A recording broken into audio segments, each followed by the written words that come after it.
Starbucks Coffee vient d'interdire l'accès aux sites pornographiques dans ses établissements. Je déclare donc ce lundi, journée mondiale du café crème.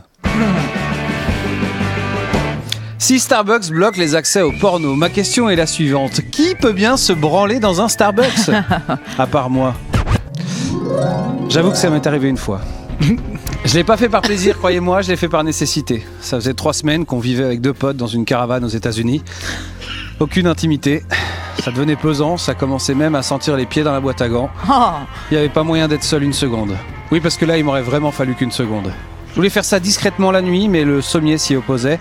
À chaque fois que je bougeais, ça faisait à peu près ce bruit-là. J'ai précisé à peu près, hein. J'en pouvais plus. Mes couilles étaient devenues bleues comme le génie d'Aladin, fallait que je frotte la lampe. Alors oui, je suis entré dans un Starbucks. J'ai posé mes affaires sur une table et je suis allé m'enfermer aux toilettes. Et là, une fois terminé, j'étais un autre homme. Je pouvais de nouveau sourire à la vie. J'ai ouvert la porte des toilettes et dans ma tête, il y avait cette musique. Les mains sur les hanches, le regard droit vers l'horizon. Enfin, je revis. J'étais prêt à me remettre en quête de mes rêves perdus, à reprendre des projets de vie abandonnés. Dans ma tête, à ce moment-là, être astronaute, c'était encore possible. Sauf qu'au moment de récupérer mes affaires, je me rends compte qu'il y avait mon casque audio connecté en Bluetooth avec le volume au max. J'avais beau être Superman, dans le regard des gens autour de moi, je me sentais comme un Afro-Américain au Texas. Mais cette info sur Starbucks qui interdit l'accès aux sites porno, je l'ai lu sur le site du Matin. Et parmi les commentaires, il y a un mec qui a dit « De toute façon, Starbucks c'est trop cher et pas bon. » C'est tellement pas le sujet. Qu'est-ce qu'il a voulu dire ? Je serais bien allé me branler là-bas, mais la qualité n'y est pas. Et plus sérieusement, qui arrive devant une gare et se dit « Tiens, j'ai un quart d'heure avant de prendre mon train, je vais vite aller me branler et commander un frappuccino. » Si t'as vraiment 5 minutes à tuer dans un Starbucks avec ton téléphone, tu regardes un tuto, pas une sodo. Et si les Américains interdisent l'accès aux sites porno dans les Starbucks, c'est qu'il y a dû avoir un précédent. Et là, on repense au type bizarre qu'on a vu affaler sur un canapé avec son manteau posé sur son torse en guise de couverture. On se disait qu'il avait froid ? Bah non.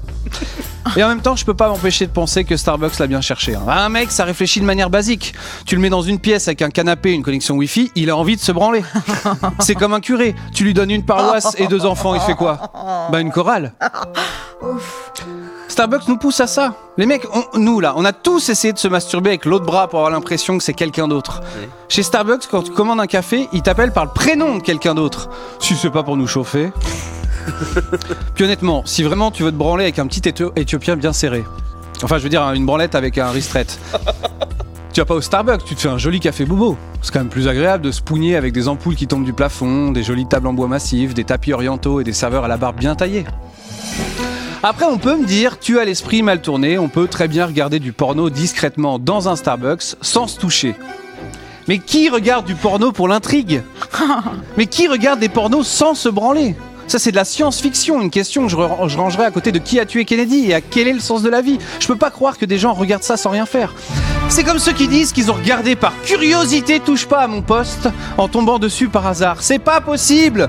Quand tu zappes, t'arrives sur TMC, 2 chaînes avant C8, ça sent déjà la merde. Et si jamais vous êtes fan de pornographie et de torréfaction, alors, sachez que c'est très con, parce qu'il y a mieux en termes d'offres. À Genève, au Paquis, il y a des filles qui proposent un café pipe. Chut.